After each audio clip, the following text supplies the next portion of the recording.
C'était politique et sociale.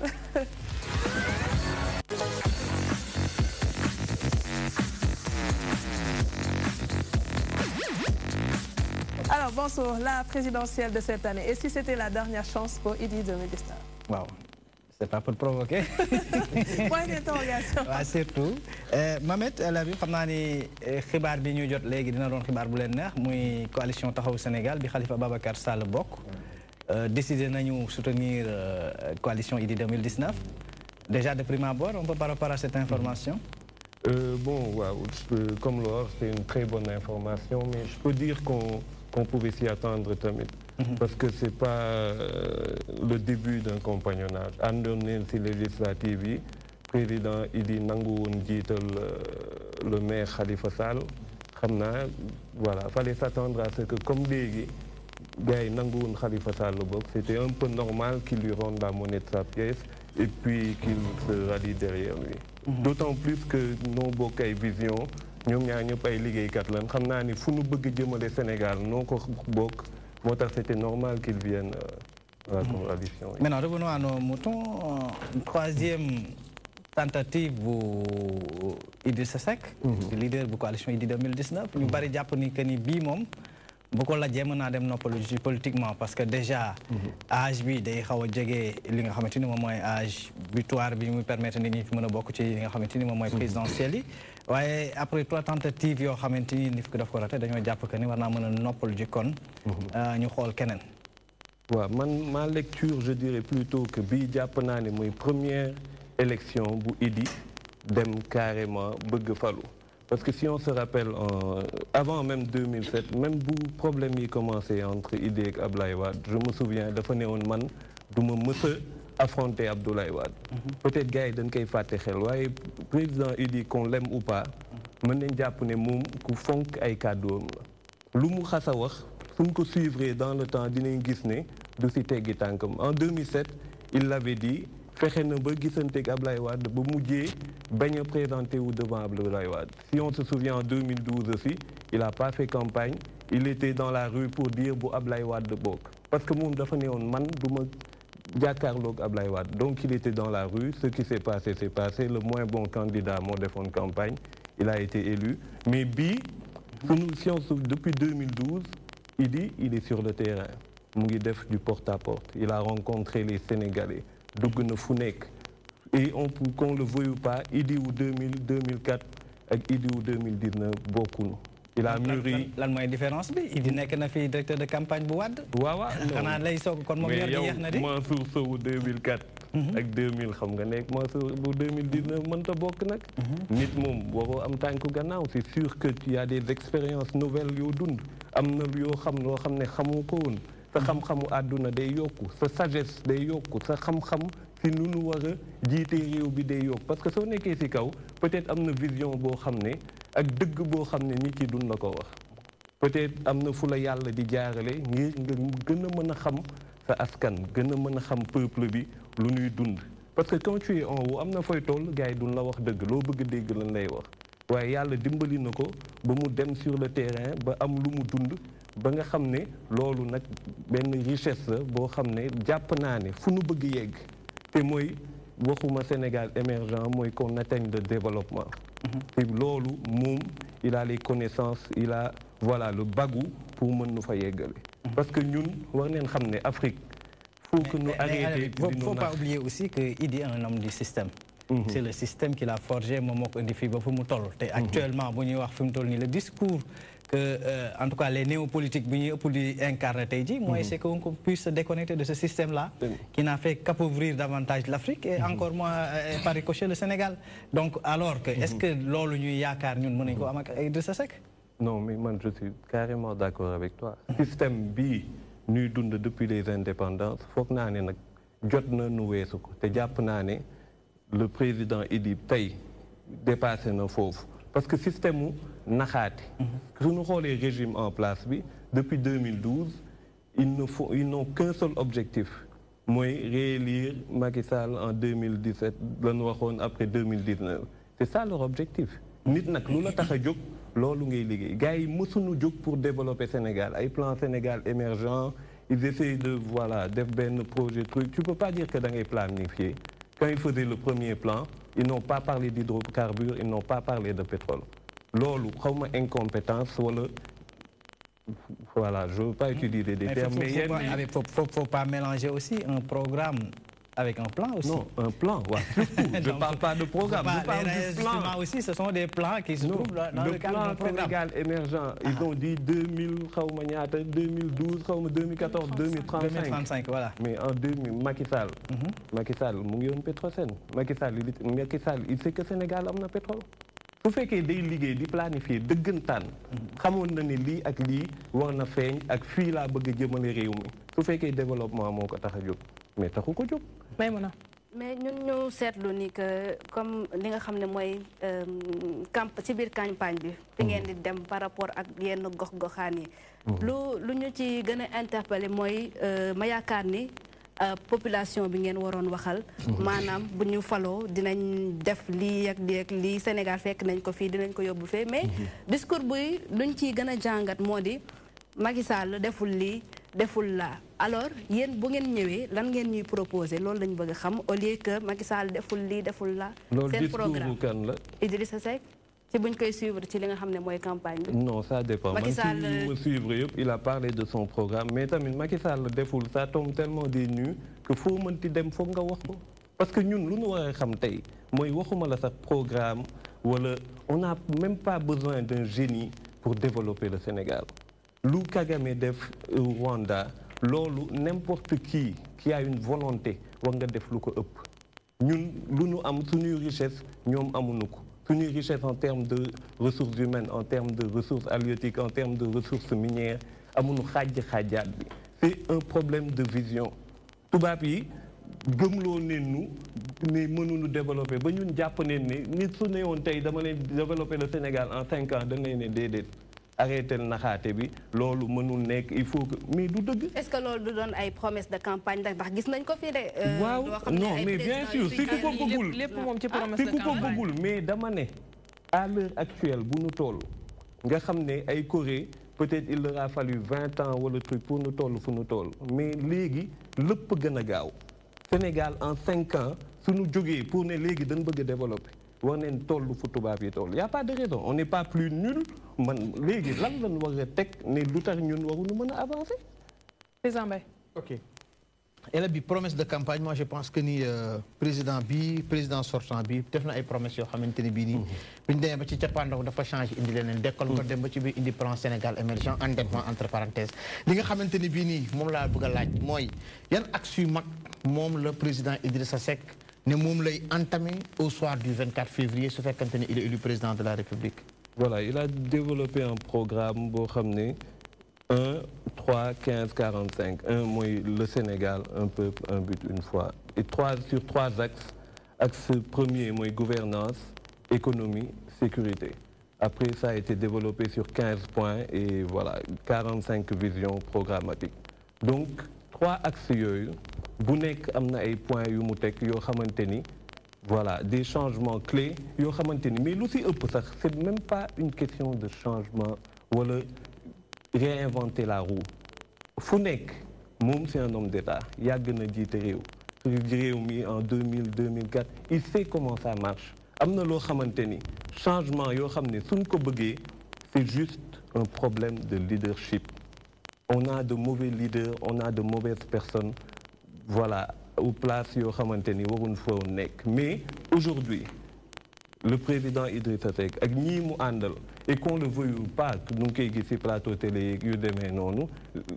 il y a des cadres de Rewmi moi je suis pas dans Rewmi j'y étais pas mais faut leen gisee ñuy tenir ay discours franchement ils volent plus haut que yeneen gars yu ñuy gis parce que am na un minimum de connaissance bu gars yi am yoo xamante ni suñu jógee bëgg liggéey réew mi en 6 mois ou en 3 mois dinañ commencer gis lu leer ne changement am. Alors, monsieur Ndiaye, sans que manque Mansour dire, parrainage bi néna amna ñoo xamantene amal na leen njëriñ. Par la force des choses kenn ci ñu mu gëna amal njëriñ moy président Idrissa Seck. Président Idrissa Seck mom ñuy wax cette vague de ralliement bu dem ci mom derrière lan la dig ñooñu pour ñu accepter nangu ñëw jël seen programme insérer ko ci programme bi nga xamante ne mu ngi koy proposer Sénégalais. Voilà, exactement. Comme nous l'avons dit, il y a comme le cas de M. Bougane Gueye, les 19 points de son programme. Parce que quand tu lis tous les programmes, tu te rends compte que à part 1 ou 2 points de divergence, nous pouvons beaucoup le Sénégal, nous ñëpp fii autour de la table suñu laajoon noo bokk lu nu bëgg noo bokk fu nu bëgg jëmale réew mi. ndax kon loolu soo ko waxee di nga jógee fu sori plan Sénégal émergent. non plan Sénégal émergent. ah déet bu fekkee kooku Sénégal la ko yitteel. waaw président Idy loolu ko yitteel. keneen ak keneen ci candidat loolu ko yitteel ndax ñun ñëpp bokkuñu même yoon bi di ut tur yi ñuy changer rek. mais même plan noo bokk fu nu jëm mais bokkuñu yoon xam nga yow nga ne fii nga bëgg a yegg nga teg loo xam ne tappale la mënuñu fa yeggale. Il n'y a aucune vision dedans. Ku bëgg dëggantaan changer doo si dugg. Bokkul ak des gens qui ont de vrais programmes, qui ont des idées valables yoo xam ne mën na avancer loo réew mi bokkul ak tappale xam nga àdduna moom ñaar moo am dëgg ak neen ku jóg pour tappale ngay am parce que defar taxulaa jóg yow tu as un seul but mooy réélection kon pendant 5 ans pendant 7 ans campagne ngay def ay comment on appelle ça, truc ministériel décentralisé, nga ñëw fi dinañ fi joxe 20 milliards mais tamit sénégalais nak du nay xalé. Il y a un moment bo xamné faut que le discours change. Té lolu qu'on le veuille ou pas, maturité bobu sénégalais yi dañ ko commencer am. Moo tax président Abdoulaye Wade leen di dig ba légui waxuma lan ngeen dig responsable yi leen rejoindre. Exemple Bougane nga programme man par exemple si ñooñu laa bokk man je dirige un mouvement Cogito Amul Taxaw conglomérat c'est des jeunes qui se sont regroupés on a fait un maillon au niveau national à la base c'était même pas politique mais voilà mooy xool nan lañ mën def ba suñu réew jëm kanam ñun Sénégal daf nu ñor parce que lu nuy wax l'avenir ñun noo fii dëkk suñu doom yi noo fii dëkk fii lañ fas yéene dundee. léegi lan moo la séduire par rapport à yeneen candidats yi ba nga nangu dem si Idy. waaw mais parce que on a vu tous les candidats mais à l'heure actuelle dëggantaan xam nañ ne lu nu bëgg ci Sénégal ak délai yu ñu ko bëggee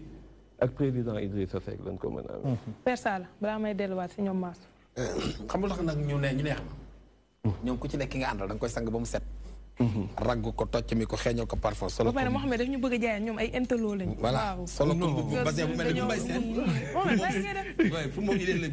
c'est le meilleur. man loolu tax ma bëgg leen ne ku fi toogoon nit noonu ngay def sa leader. c'est bien. mais sànq Arame daf la laaj lu am solo. gis nga booy dindi dara. da nga fiy teg dara. te Idy gis naa ni 3 mois.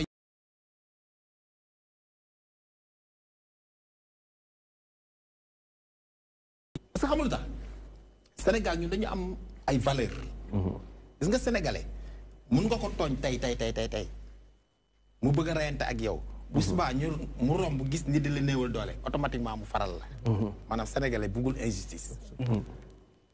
keroog wax naa ko fi 2007 occasion bi Macky Sall la am exploité ko Idrissa Seck da ko amoon 2007 exploité ko Abdoulaye Wade di ko nax muy dugg ko génn ba nit ñi kii ko Macky Sall ñoo am ko 2012 exploité ko Idy ko musul jóg xolu sénégalais yi mais dafa am lu nit ñi doon nager Idy bula na wala weex na wala ñuul na wala léegi xamuñu ko woon léegi nag dem nañ ba découvrir beneen Idrissa Seck boo xam ni il est mature xam na léegi xam na li mu bëgg moom ci boppam donc xam naa ne so loolu moo la séduire nga dem loolu mooy séduire keneen dem parce que gis nga sénégalais yi ñun gis nga ñun ñooy toog yéen ngeen di fëlëxoo yéen ay jur gi ñun ñooy sàmm yi dañ leen bàyyi ngeen di mbëkkante rek mais ñun ñoo leen di départager moo tax loolu aussi dañ ko koy nangul donc nag ku remplacer mburu xam li mburu daj mburu fa mu tëddoon ñu koy tàpp di ko baram di ko naj di ko dugal ci fuur ba mu nekk mburu ku ko remplacer di nga xam li mburu daj dige bi yomb na trop mais na ngeen góorgóor ba li ngeen dig nit ñi ëllëg su ngeen jotee réew mi na ngeen def loolu parce que boo leen ko deful gis nga nii gars yi sanctionné Macky Sall nii nu ko raw lañ leen di sanctionné te boobaa bu Idy mooy gën a metti parce que Idy dafa jaar ci nguuru Abdoulaye Wade mu ne ñu Idy sax moo fal Abdoulaye Wade parce que ñoom ñaar ñoo demandoo palais ñoo àndandoo. moo initié la marche bleue sax initié la marche bleue moo def lépp man je me rappelle en 2000 gis nga marche bleue bi ñu koy def te Abdoulaye Wade c'est tu te rappelles que de 2000 naru woon a ñëw. mais Idriss Seck moo nit ñi sax ñoo ko ak ñoom Dansokho ñoo ko ni boo ñëwul Sénégal dina suux il faut nga ñëw. bon ñu naan sax problème mu ñàkk xaalis moo tax ñu def marche bleue mais xoolal ni mu réussir woon. grâce à Idriss Seck léegi Idi moom bu demee ba benn moment nit ñi xamatuñu ko parce que day attaqué day wax yoo xam ni wax dafay ëpp dañu dañu am ay valeur wax yooyu nag bu mu demaatee ba ci biir bis bu ñu ko gisaatee ci moom parce que ndox du bàyyi yéen te du ba jikkoom nit ñi dañ koy sanctionné de nee ko daal fi mu nekk baax na ko def te li muy diggee na ko def man loolu rek laa koy diggal parce que awma leen lu ma koy diggal parce que gis naa ni gars yi ñëw nañu mooy c'est la grande coalition fi mu nekk ni mun nañu wax mais nag na góorgóorlu ba li muy digg askan bi ngal la gis nga digge yooyu voilà digge yooyu ñun day jot sax ñuy taxaw di ci taxaw seetlu parce que dégg nañ fi benn candidat boo xamante ni xam nga lu mu wax dina fexe ba ci réew mi gox diwaan bu nekk 40 départements yi fi nekk Sénégal yëpp pour ñu def fa université benn on a 45 départements mën nañu am 45 universités ci Sénégal gi logique pour logique mais réew mu nekk département benn commune bu nekk dina def 1 million waaw mais fa laa jëm ñu ni département bu nekk lu kooku du idi sax kooku du idi ki wax problème mu université yi mu wax ci kooku tamit moom moo waxaat la même chose c'est le professeur Issa Sall pur que ni dinañu dem fi nga xamante ni moom mooy ci département yi la bu nekk ñu def un hôpital donc c'est pour dire que ni da nga am 45 hôpitaux yoo xamante ne nekk fii plus 45 universités aussi la faisabilité aussi que ne nous leurrons pas aussi nous aussi même si nous ne sommes pas des mathématiciens des économistes aussi nañ koy xalaat yow sa leader ki nga xamante ni moom nga topp mu ni un village 1 milliard au Sénégal une commune voilà au Sénégal présentement s'il s'agit de commune ou bien de village faisons le calcul commune 557 communes nga jox bu nekk 1 milliard plus 1428 villages village loolu léegi nañ jël xaalisu commune yi 557 milliards ak 45 hôpitaux yi nga wax ak 45 universités yi lu nu def ci TER bi moo ko ëpp TER bi nga xam ne kenn soxlawu ko lu mu ci def moo ko ëpp waxal yow soxlawu la non je veux dire par rapport ak lii nu fi tudd nga xam ne 45 hôpitaux dëggantaan ittewoo neen ko 45 universités c'est un besoin réel xam nga commune bu nekk nga def fa 1 milliard ku nekk di nga ko sentir mais TER bi ay université ay coquilles vides ngay wax fii c'est ce que peut-être le président Wade a tenté bi mu fi indi ay ces types d'universités là ci la ñu créé yu bëree bëri fii mais aujourd'hui coono yi daj yëpp loolu la parce que dañu pareewul woon sur le plan infrastructurel dara noppi fa woon orienté nañ fa ay nit tey jii la ñuy jànkonteel waxuñu ko ba pare boo leen bëggee ci yokkaat ci spécificité chaque région chaque département mën na am loo xam ne moom fay meññee ñu orienté nit ñi dem foofu mais quant à dem ba ni da nga fay créer une université aussi il faut un travail préalable exactement mooy li nga wax c'est quelque chose qui se fait à long terme mais boo nee coûte que coûte man soo la ma defee lii na ko def n'oublions pas que prochain président bu Sénégal 5 ans lañ ko jox en 5 ans loolu nga wax lépp di nga mën a réaliser en 5 ans c'est faisable baax non mais si ko bëgg non mais dëggantaan lii nu fi wax yëpp non Sénégalais yi c'est que ñun on nous a tellement aliénés ba jàpp neen ne lu nu wax nu jàpp ne warul mën a nekk dafa extraordinaire fekk lii yëpp gars yi di diggee lépp suñ ko bëggee def dañ koy def ils ont pas envie de le faire mais comme loo wax il y a des préalables là où le bas blesse c'est l'exécution entre une idée et l'exécution foofu nag le xarañte nit ki di feeñee. est-ce à dire que nous Sénégalais nous citoyens dañoo war a am ay œillères rek loolu ñu wax ñu gëm ko. non bien au contraire non parce que da nga ni par rapport à la faisabilité il faut qu'il y ait au moins la volonté. waaw loolu c'est le pouvoir c'est pas le yoo xamante ni tamit nit da nga koy dégg da ngay dégg li mu wax dégg nañ fii ci jamono ku fi wax dinañu indil ay robinet yuy xel ay nangam exactement est-ce que la faisabilité aussi tamit ñun dañu war a toog lu ñu wax rek yéen booy politique lu leen wax dañu accepté ni boo leen am ngeen volonté bi di ngeen si on prend l'exemple même du président Wade pour mu bañ a tudd candidat yi entre 2008 et 2012 il avait promis de construire des TGV des bus rapides ainsi de suite te gis nañu yooyu yëpp jot naa di te perd taxaw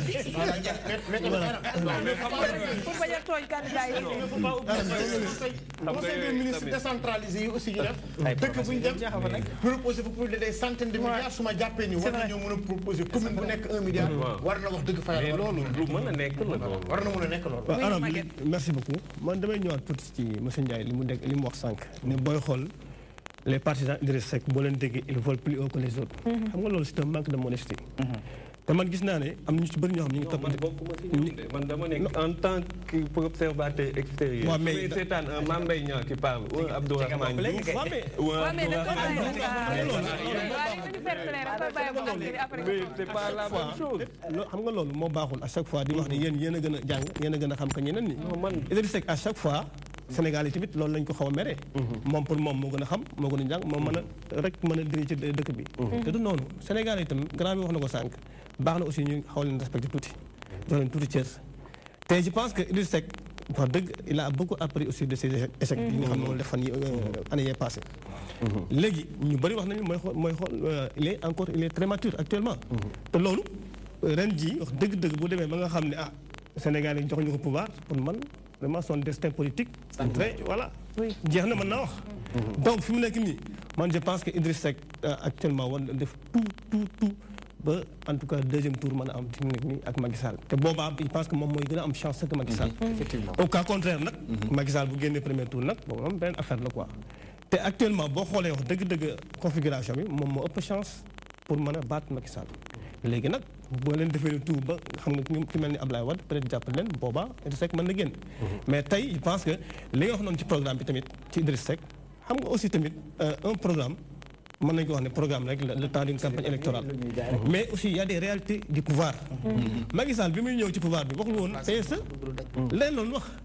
mais bi mu ñëw yoonu yokkut loolu wax mais bi mu ñëwee ba toog xool pouvoir bi xoolaat ak dekkal ngor ak kenn xamul dafa ne non lii mënta dem su ma defee lii du dem du ma am bilan mu changé ko def ko PSE bien que nag ku nekk naan xam nga PSE dañ ko tëggee fële tubaab yi ñooñu ko jox kenn xamul mais n'empêche PSE boobu am na loo xam ne ay réalisation yoo xam ne nit ñi teg nañ seen bët te booy xool opposants yi ñu si bëri daanaka dañu ko tëggee Macky Sall ci ay réalisation leneen lañ koy wax justice gouvernance ak kenn xamul la ñuy wax mais wax dëgg Macky Sall bu ñuy wax dëgg rek le bilan dafa am solo am na lu bëri loo xam ne def na boo xam ne Sénégal teg nañ seen bët maintenant en tout cas critique bi ak interprétation bi loolu moom c'est libre à tous les Sénégalais lu ñu wax ne wala baax na wala baaxul mais n'empêche bu ñu wax rek dëgg Macky Sall am na loo xam ne teg na ko fi nit ñi gis ko léegi nag le peuple est souverain d'ici le 24 Sénégalais ñooy prononcé wu en faveur de que les autres candidats auront le temps de convaincre waaw loolu moom beneen affaire la fi mu nekk nii mooy comme lu mu wax xam nga am na loo xam ne kenn du ko gis ne existé wul am na ay chantier yu mu yeggali am na ay chantier yu mu tàmmali il a construit la ville de Diamniadio loolu yëpp am na waaye lu ma bëgg nu xam mooy ñun Sénégal waroon nañ weesu foofu yàgg na man su ma la jëlee tey jox la 100 millions pour nga liggéeyal ma sama kër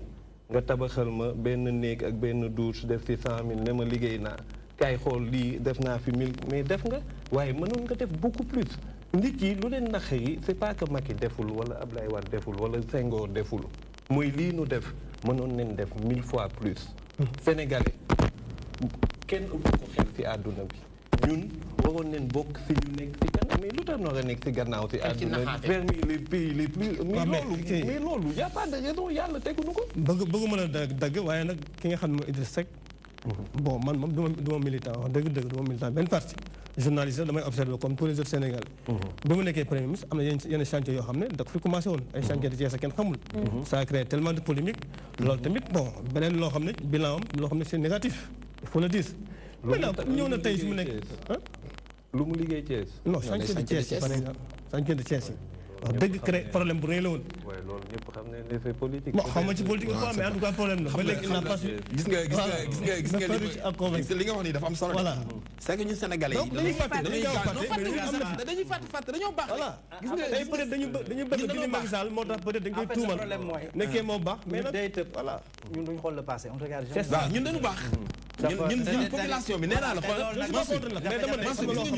ñun ñooy population boo xam ne boo bëggee nekk maire ñu jàppale nga nekk maire nga bëgg nekk député ñu jàppale nga nekk député nga nekk présidence ñu la wooy président yombalal la ko ñun dañu baax ñun population bu baax lañu mais néanmoins ñoom nan ñuy delloo suñu cër bi xam nga affaire bi c'est très facile yomb na xam nga tey bu ñu xoolaatee rétroviseur bi ci ginnaaw rek mun nañu Idrissa Seck waru sax laajaat réew mi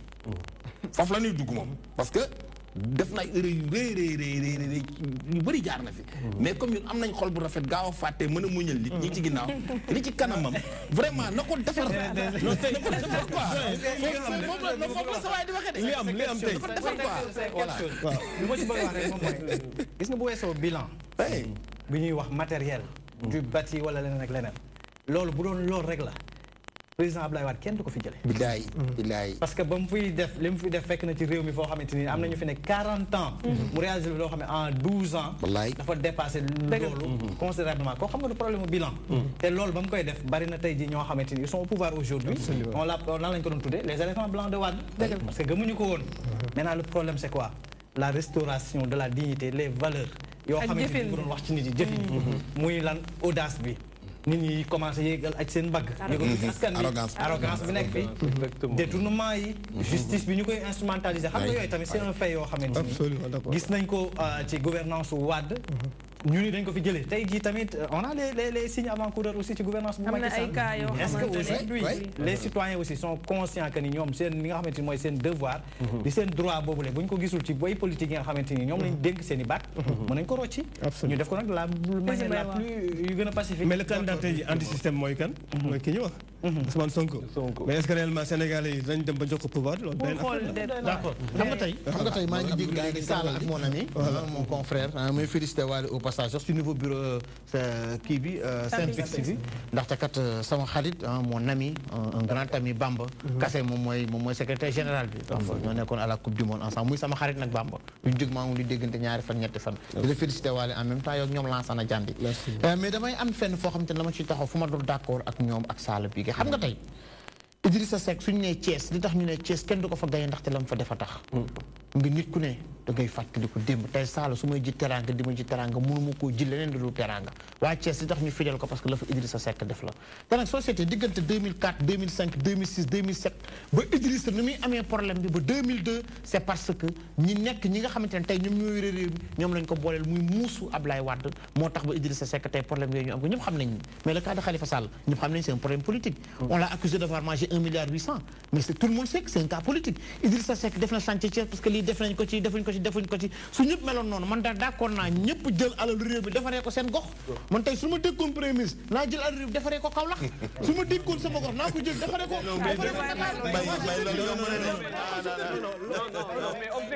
léegi je termine après ngeen di wax dama leen déglu xam nga tey loolu moo waral fidélité bi nga xamante ne moom la waa Thiès am ci te ñëpp xam nañ ni en 2003 2004 2005 on parle en toute objectivité problème politique moo tax ñu jàpp ki nga xamante ni moom mooy Idrissa Seck ça c'est sûr yaa ngi dégg ñaareel bi nag ñu ngi koy wax léegi par rapport ak li nga xamante ne moom mooy lu ñu doon xaar ci réew mi waa mais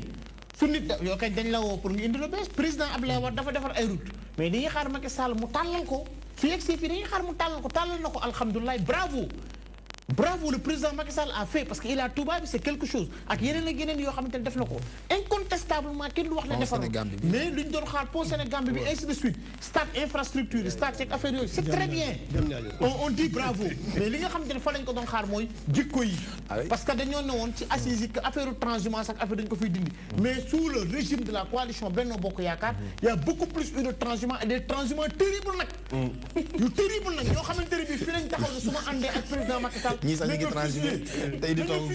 yéen transhumance ñoo xamante ni dañoo ne ba suñu wàccee ci pouvoir bi ñun ñëpp dañ ñu nar a jàpp ak ñeneen ñoo xamante ni dañoo luubal ñu ne dañ ngeen woo war leen a jàpp ñu dem transhumé foofu waxuñu leen dara xam nga am na yenn injustice yu xaw yoo xam sénégalais xam na lañ mer la façon dont ça se passe mooy naka da nga newoon soo ñëwee da ngay jubal mais bu nga ñëwee ki nga xamante ni jubalul da nga ko indi teg ko sa wet da nga làq sa doom dóor doomu jàmbur ainsi de suite ak cas yoo xamante ni une arrogance mais fii lañ gisee vice président assemblée nationale di wax di saaga ay ndey barki dem ba jaay gis nañ ko encore mais yooyu pourquoi ñi duñ ko wax en fait c'est ça que les Sénégalais loolu la ñuy fustiger on peut Macky Sall defar na c'est incontestable defar na tali c'est normal lu mu waxoon def na ko mon collègue wax na ko léegi nee na que bu mu dugg see ci état bi dafay mais man nag venant du président Macky Sall dama bett il a été ministre de l'énergie il a été directeur de campagne il a été premier ministre il a été président assemblée nationale luy wër ci état bi xam na ko lu munti nekk xam na ko il a été un très proche collaborateur du président de la République certes am na fenn foo xamante ne yegg na ko fa comprendre wul mais nag suñ demee ba ci biir ñu indi plan Sénégal émergent am na luñ ci def waaye il faudra reconnaître aussi que ni fu ñu leen doon xaar ñëwuñu foofu looloo waral ñu ne sanction mais quant à président Macky Sall liggéey na liggéeyul ñëpp xam nañ ni am na lu mu fi def parce que am na lu mu fi yeggale waaye nag li nga xamante ne bi mooy nit ki mënuñ dëkk di la jox xam nga nit ki mënuñ dëkk di la jox yow tamit su fekkante ne def nga ma daaneele foofu su fekkante ne def nga tey xam nga tey su fekkante ne tey def nga ñëpp dañ koy saluer applaudir ko route yaa ngi fi d'accord nañ ko mais jikko yi mais la façon de faire le bilan immatériel wax nga ko c'est très bien dit Aram ñi ngi ko doon xaar ci jikko yi te moom moo newoon su ñëwee dafa ne la patrie avant le parti mais dañoo gis ni le parti la famille soo ko indi li nga xamante ni moom mooy la patrie non mais je suis carrément d'accord avec vous parce que am na ci loo xam ne xam nga dañu wax valeur man moom valeur daf ma ñor ba mu bind ci gàncax yi Sénégal les valeurs qui font mais avant tout mooy comme lu sunu papa ji mais ay sénégalais lan te sénégalais yi dañ leen war a fonk avant sax ñuy wax ay homme politique ñooñu ñëpp nga xam ne dañuy liggéey pour askan bi mais le sénégalais ci boppam dafa am valeur bu muy représenter Sénégal place bu mu am ci àdduna du sunu place loolu foog ñu xam ko foog que ñu xool nag kan lañ mën a àndal mu yegg lañu parce que y a un problème de leadership boo xam ne ñëpp xam ne Sénégal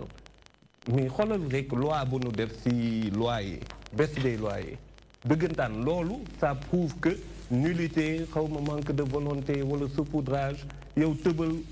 wàññi les loyers am na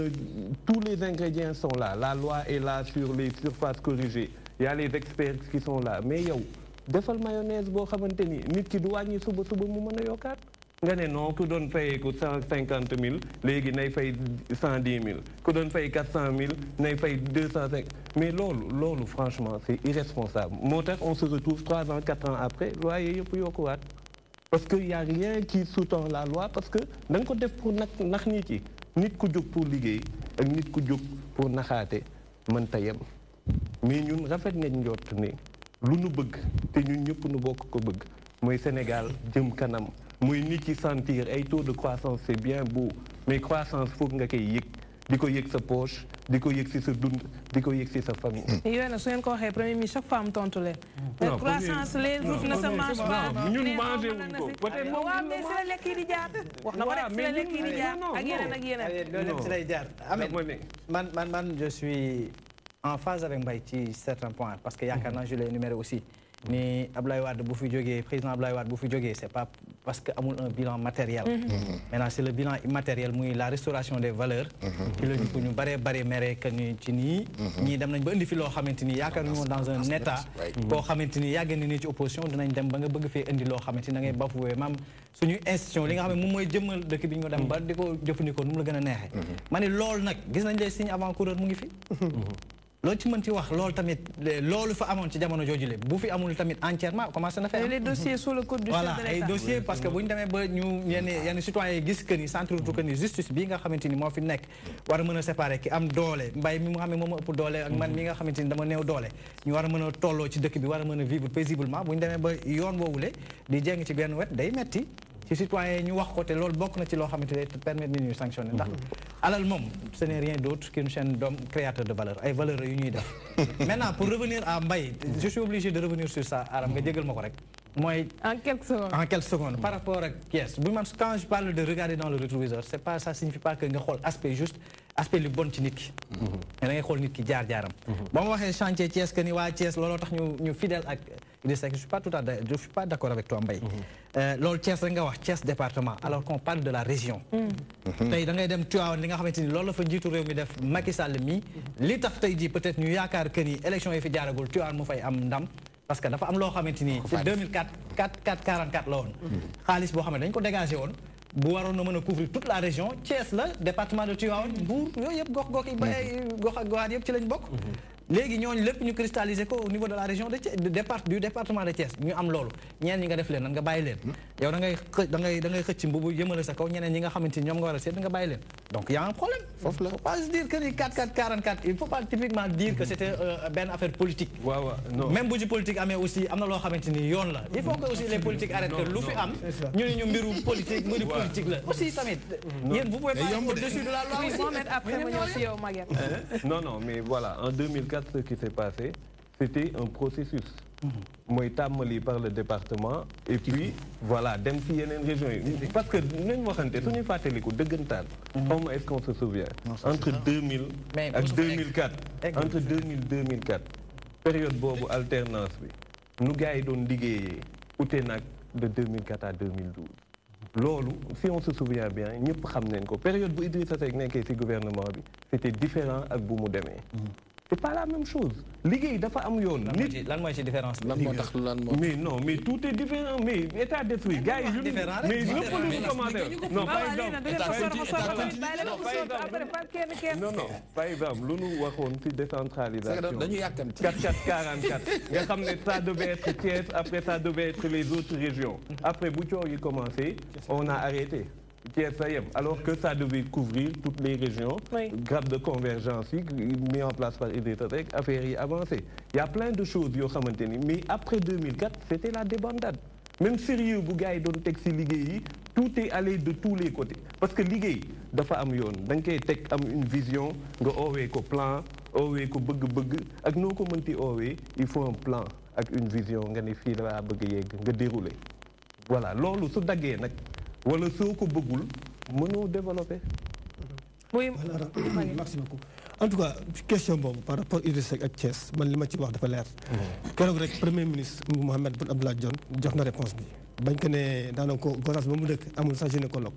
mais li mu wax dafa leer dafa ne man on m'a pas kii teg ñu ma premier ministre pour ma régler problème Gossas mais problème sénégalais yi la. ndaxte même Idrissa Seck moi je pense que loolu tam non moi je pense que loolu moom daanaka piège la moom ci moom. même bu fekkee am na ay grappe de convergence bu ñu doon defar war woon commencer par Thiès. ah si ba mu commencer par Thiès la def erreur. waaw Thiès la dëkk mën na peut-être commencer par Kédougou wala Tambacounda. ñu xam ne kii kat réew mi ko tax a jóg. mais tak nga commencer Thiès. non su fekkee dina c'est un choix aussi su fekkee dina wër mais le fait que mu dëkk Thiès war woon commencer par Thiès. Macky Sall tey dem ko nga dëkk. dégg laa dëgg loolu laa bëgg. te tey bi ma joxoon dara ci réew mi. sa équipe de campagne yéenay xool fan ngay commencer libre à la personne de commencer. pour man il ne fallait pas commencer par Thiès. il ne fallait pas commencer par Thiès. mais Mbaye man déggoon naa ñu ne Louga lañ jëloon ba pare après ñëw Thiès. non du Louga lañ jëloon. waaw loolu déggoon naa dañuy progresser. mais après Dakar waaw après Dakar loolu parenthèse la. non logique mais ba tey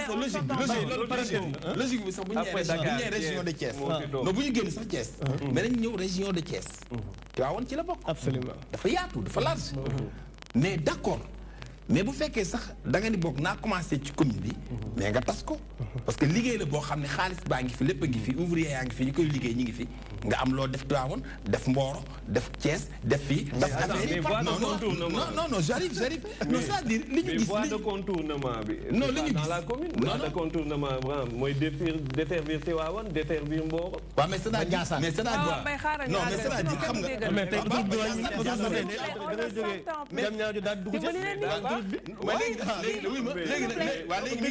waa déglu tu leen fii du jàkkaarloo fii logique boobu rek da ngay defee rek dimbali leen xam nga léegi maa mun kàddu gi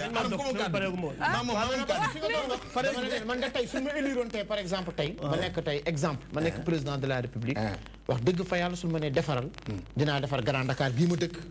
defar Sacré-Cœur defar Kaolack defar Kahone defar yooyu noonu yëpp damay commencer par priorité la ñuy commencer mais moom fa mu commencer mooy fu waaw mais non parce que mais est-ce que ñun fekkee nañ bañ koy décider merci Mbaye est-ce que fekkee nañ bañ koy décider maandu am na solo merci Mbaye suñu bët lañ mën a wax Thiès la commencé yeneen région yaa ngi fii Maguette boo xamoon Mbaye mii doo ko topp ci dina ko tontu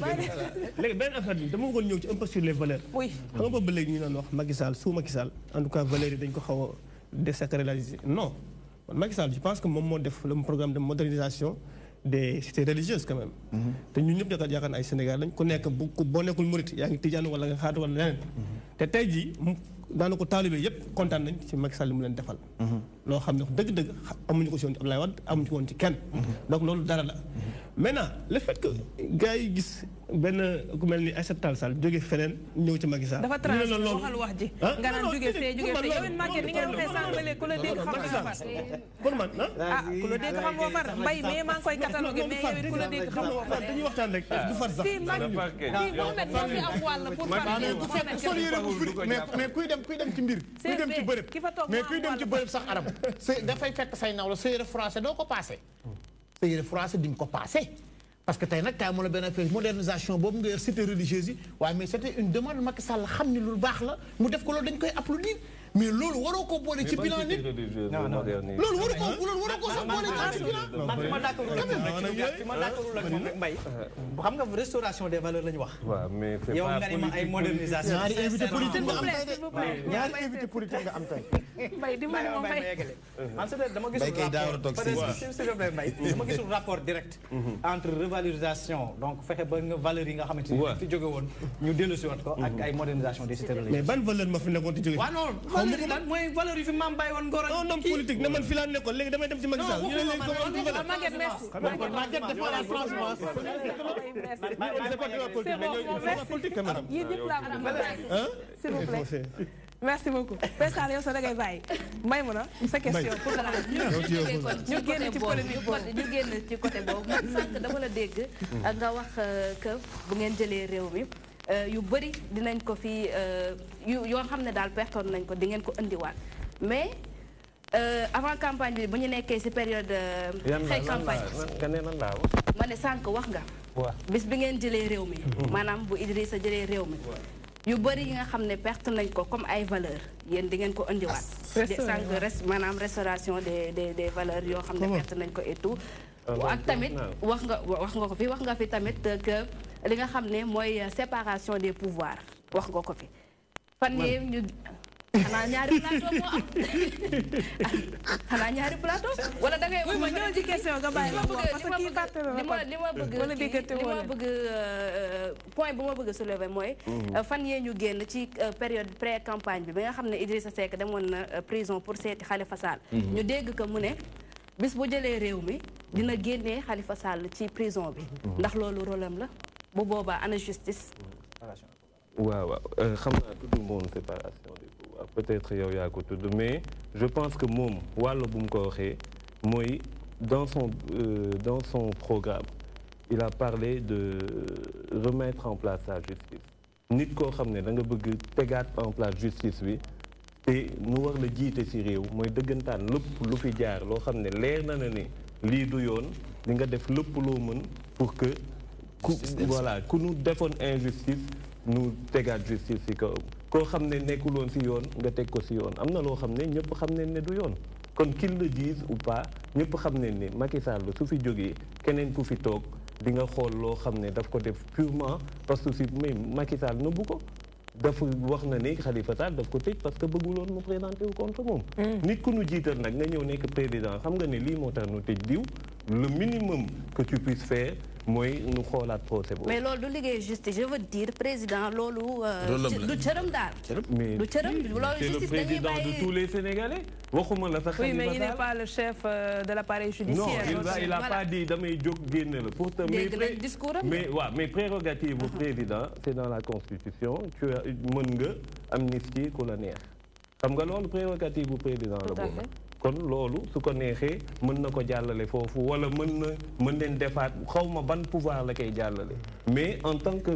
futur président tu as le droit de dire lii c'est injuste su ngeen ma falee dinaa fi jóg. merci man loolu sax naaj d'accord la moom. c'est ça 30 secondes nga 30 secondes. ñun amuñu régime parlementaire régime présidentiel la ñu am. président bi li ñu ko jox yëpp sax mun na loolu. waaw ñun am nañ mun na gracier mun na def yu bëree bëri mais ca na mu koy defee aussi mu def ko ci loo xam ne dafay ànd ak yoon. exactement côté boobu sax mun nañu comprendre. mais parce que mbokkam la boo xam ne mi ngi ci ëtt bi ñoo bokk ñoom ñaar géew bu nu nekk ñu kenn ñu néewal ko loolu rek te ki fa bëgg siège bi kee toog mu ñëw toog ci. ou de lu mu wax ci béy bu feebar nu mu jotee ci der bi la. loolu dama koy d'accord parce que politique mais xam la laa bëgg ñu jëloo si ko kii sa waay dafa wax léegi gis nga valeur foofu laay daaneel non valeur gis nga valeur nit ki moom nga bëgg ko wala nga bañ ko aussi waxul ko jikkoom rafet gis nga bu dee Macky Sall kenn mis na dégg Macky Sall wax bu ñaaw est-ce que kenn mis na ko dégg ci ñun ñii ñëpp musuma ko dégg musuma dégg mu saaga musuma dégg mu xas nit musuma dégg mu wax boo xam dañ naan tey Macky Sall li mu wax d'abord loolu mooy valeur nit ki affaire gentleman la affaire politique. bu ñu demee non voilà foofu laa jëm Macky Sall moom en personne c'est le président de la République coonoom li ko indil le même parti bi mu yor sax pour parti bi am ay li ñu koy waxati armée mexicaine la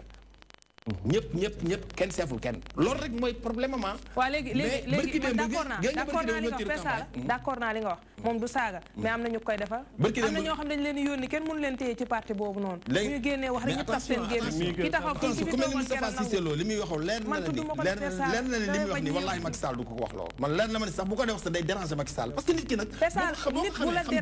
nit bu la déranger ci dara te ngay kilifa di nga ko woo nga wax ak moom gis nga léeg-léeg ñun Sénégal parce que bu ñu waxee yow doo ñemee génnaat mooy suñu handicap suñu baax mooy suñu valeur mais mooy suñu handicap damay ànd ak Mansour ba dara dul dara mu may jàppale ba dara ñëw di dara même Mansour bu nekkoon koo xam ne xam nga soppe bu dof mooy lan mooy Mansour déedéet jam nga Mansour soppe bu dof mooy maanaam tey weñ bu doon naaw ci bopp sa waay ma bëgg ko saa ma nii rek weñ bi naaw mais damay wuti yat xàcc weñ bi naaw mu toj boppam pourtant aw ma intention toj boppam mais dama ko bëgg ba dof ba xaw ma sax nu ma koy gérer loolu mooy problème mu Macky Sall ñi mu ànd ak ñoom dañu leen a mënul canaliser ñoom moo tax ñuy def ay dérive te lépp après ci boppam lay teere mais gis nga tey bu ñu dellu si waatee tuuti rek amul kenn ku ñuy jox réew te bëggoo koo defar loolu mooy mais boo nee ñi fi nekk dañoo ñëw pour bëgguñu la je ne suis pas d'accord foofu du ma ànd ak yow. da ngeen mës a d'accord foofu moom du ma ànd ak moom. Mohamed El Habib Ndiaye falaat la ñu bëgg nit ku bëgg faluwaat ak nit ku bëgg defar bokkul non du ñu bokk sax démarche nit ku bëgg faluwaat nag di nga mbuboo ba nga xam ne jéem a rafetal ba mu nuróog ne da ngay defar yu fekk looy ut bilan pour ku la falaat mais bokkul ak ma jóg ne dama bëgg Sénégal développé. Merci beaucoup Mohamed El Habib Ndiaye dinaa ñëwaat si yow si kanam tuuti dans la deuxième partie on passe à l'actualité sportive.